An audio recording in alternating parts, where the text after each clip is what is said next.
What is going on YouTube? Welcome back. Today we're discussing the differences with the DJI Mic 2 and the DJI Mic Mini. So I have both of these mics and I just actually picked up the Mic 2 a couple days ago. So I'm going to tell you the differences between both of them and what one I like more.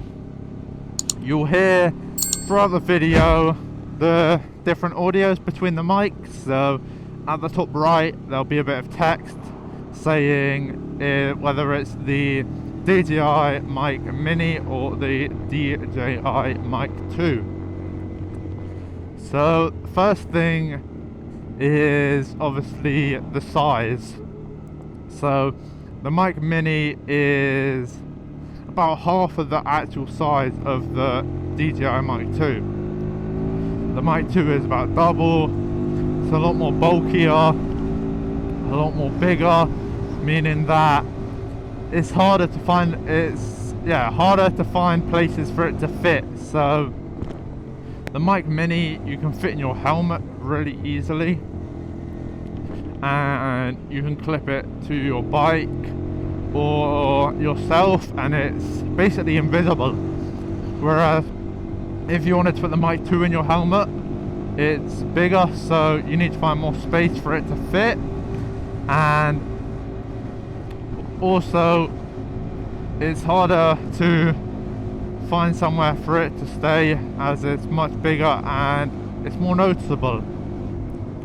However, the audio difference is pretty big, as the DJI Mic Mini has 24-bit float, whereas the Mic 2 actually has 32-bit float, meaning that you can downscale the audio and it will actually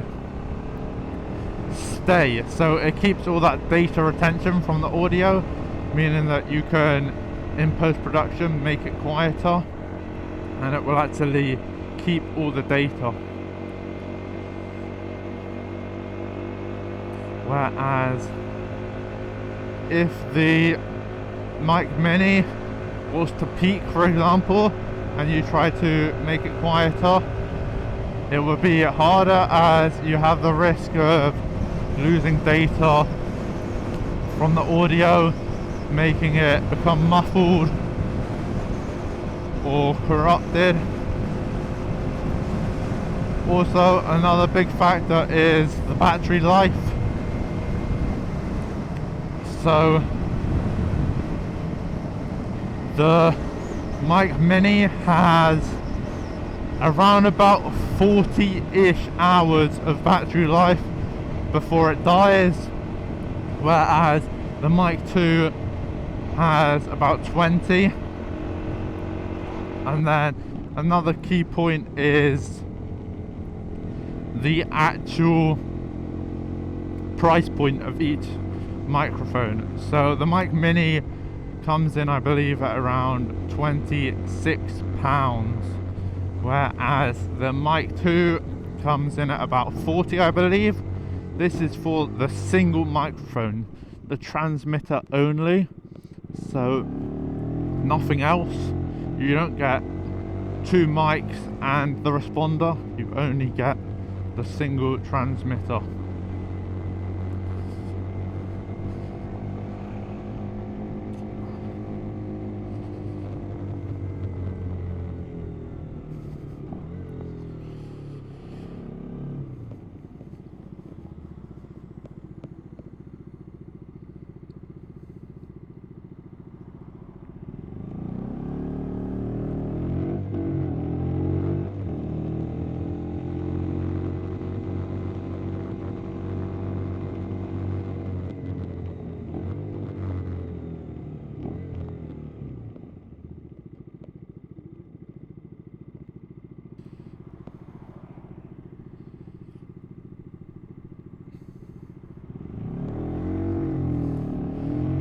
You also want to take into account the recording, so the Mic Mini has to be paired with another device to work, whereas the Mic 2 actually has internal recording, meaning that it can record on the standalone unit.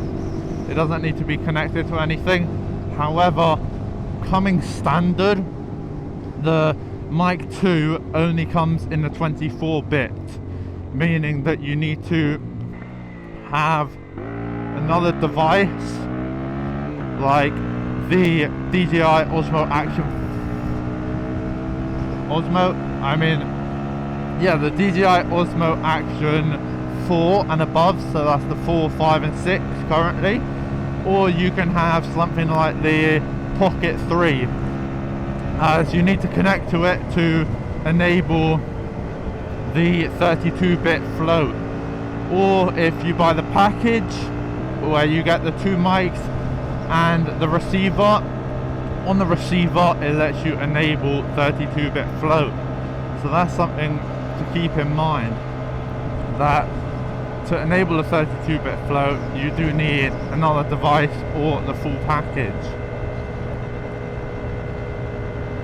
They also both come with noise cancellation.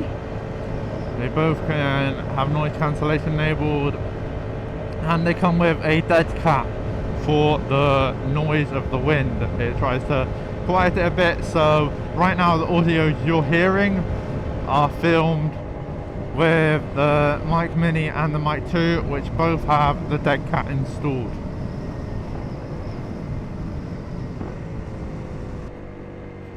So in my personal opinion, I think that because you can have 2 mics connected, they're both great options.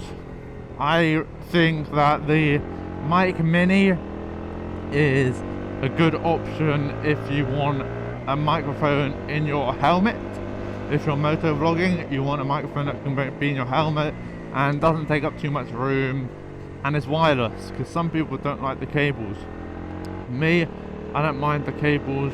I'm using a connected one, as I found that with the wireless mic it sometimes cut out, and when I'm recording I want that crisp audio. I don't want to worry about it cutting out or it dying on me or anything. So that's what I recommend for if you're just speaking. However, if you're doing something which requires a bit more play in the audio, so you can customize the audio settings a bit more, I would definitely look at the Mic 2, as again it has that 32-bit float, so when you want to do stuff that's loud, if it peaks you can turn it down. So for example, I'm currently using it to record the sound of the exhaust for you guys, and if I get back and when I'm editing I find that it's too loud for you guys, then I don't have to worry about not being able to turn it down, because I can just turn it down a couple decibels and then it should sound perfect for you guys. And I can also turn it up, so I recommend if you're doing anything that's noisy or anything that you're worried about if the audio might get messed up, I would definitely recommend checking out the DJI Mic 2. That's the one I'm going to be using from now on to record all my sound audio that you guys hear, until either I get a new bike that's loud enough to where I don't need it, or a new exhaust. Let me know in the comments what you guys think. If you think that I should do anything to the microphone. Right now I just have it clipped onto the bike. Give me any suggestions of what you think, and if you want me to make a video on showing off my settings, of what I actually am using for my camera settings, editing, and my microphone, let me know, because I can definitely make a video on that at a later date. That's gonna end it for this video. I hope you guys enjoyed. If you liked it, please make sure you like and subscribe. So let me know in the comments if there's anything else you want me to do, and make sure you stay safe and ride safe.